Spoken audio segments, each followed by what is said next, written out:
I'm Ben Christophers, and solo artist, singer-songwriter. Well, I feel singer-songwriter title is a bit weird, but that's what it is. Why do you find that weird?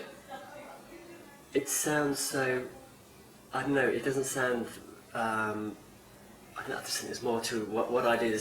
I feel there's a bit more creativity, and singer-songwriting seems just a little bit stagnant as a title, but you know. Quite publishery. Yeah. Anyway, you're from Wolverhampton. I was just wondering what the scene was like there when you were growing up. The music scene was, the actual, like, people being into music was like it was everywhere really. That and for me, when the early 80s started and synthesizers came in, with bands like Cocktail Twins, Mortal Coil, Talk Talk Japan, suddenly there's this influx of great music and experimental ideas, and so the music scene where I was really, really exciting. But the actual vibe of like places to gig and stuff, there weren't that many at the time when I was there, but there were there, but you sort of had that sort of the university and the colleges, and then you had to set up your own gigs in the pubs. It's different now, it's really come alive. So I left and came to London at the end of the 80s. Were there any bands that were coming out of Wolves at that time? There were bands like the Mighty Lemon Drops that were sort of the early indie scene, you know, and the Wonder Stuff as well. So it was, I think something was bubbling, you know, from that town. You mentioned Talk Talk in Japan and Cocktail Twins just before. I mean, there's obviously some kind of pattern emerging. Is it very much the 80s synthesizer sound, or is it more than that? For me? Yeah. It is more than that, because with all the influences that I've had, which are very much do come from synthesized sounds and the bands, but there's also the songwriting and the whole attitude towards the soundscape, the music and the vibe. And so, yeah, it's many elements. The synthesizers were a way of being creative without having to be musically good, you know.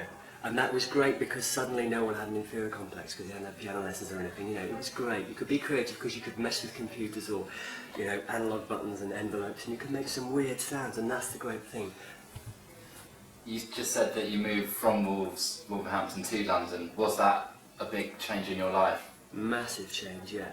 Because I lived at home with Mum and Dad, you know, and I left the confines of a village environment and came straight to a city which is cold and, you know, and honestly thought the streets really were paved with gold, you know. I mean, I had a genuine romantic vision of London, because I knew that this would be the place that I could really, really do the business. Record labels are down the street, loads of places to play, and the more time I spent there, I realised there's loads of creative people all came to this city because they thought they could, you know, do their thing.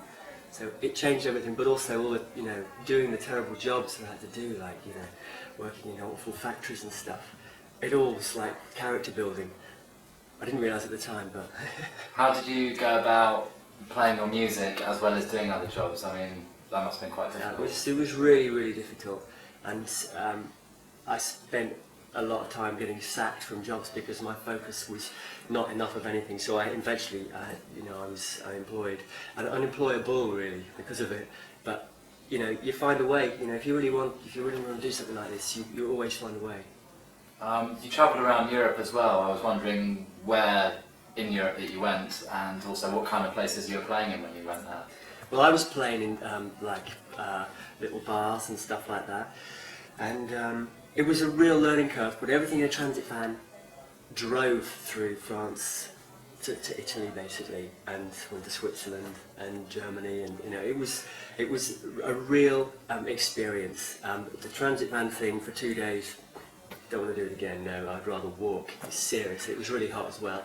But we played in lots of places, you know, just like little bars, or we can set up a gig in a car park, you know, and it's just like, if it was in Italy, and the people are so open-hearted towards music. It was amazing. They just came flooding into this car park because they just heard music, and it was great. We just played for about an hour, 2 hours, and it was really, really buzzing. Were you playing with other people?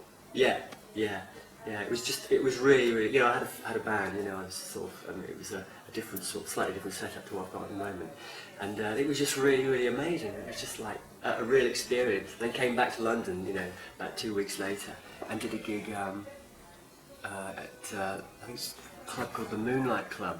And the difference in attitude was amazing. Like you had people being, oh, thank you for playing, and then back to London, there was like, you know, 20 people turned up and they go, God bless you. Had you done much live stuff before you gone to Europe, or did you find that was the point where you got quite a lot of confidence? I've done loads of live stuff because I mean I've been playing since I was very young. And my first gig I did when I was about 12, and then I went when I was all through school. I used to play in working men's clubs, you know, doing Beatles covers to the point where I just couldn't bear it anymore. I couldn't get my head around learning somebody else's songs and not understanding the scene of it at all. And then, you know, I eventually just quit doing that. But I did loads of live shows like that, and also live shows with my own stuff after, you know, when I got to about 14.